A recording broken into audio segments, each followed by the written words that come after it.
How to buy Minereum token. So this token came under the symbol of METH. And now before I start, this is not financial advice. I'm not a professional or economic expert. So before investing in any project that you find on my channel, please do your own research. And also, there is a referral code down in the description. You can get free money rewards on crypto with the best referral code. Simply use goes below.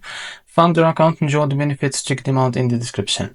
Now before going on buy this token, don't forget to go and engage with their community, as you can see here. So they have a big community there. As you can see, they have 1,778 followers. So as you can see, this token is available on the screener. It created 13 hours ago and increased by 17,000% in the last 24 hours. And this token, as you can see, it's in the abstract section.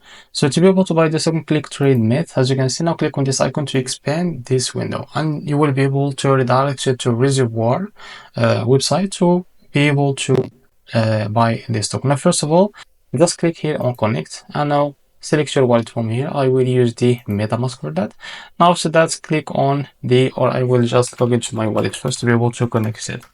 Now after that, click on connect. Now as you can see here, after you connect your wallet to this website, you will be able to find your token here. From the top, you can select the token that you want to buy, for example USDC. Now here you can type how much you want to buy, as you can see. After that, here we'll be able to see how much you receive. And after that, clicking on swap, and a pop-up will be appearing here from your wallet to complete the buy process. So this is how to buy METH token. If you found this very helpful, please like and subscribe.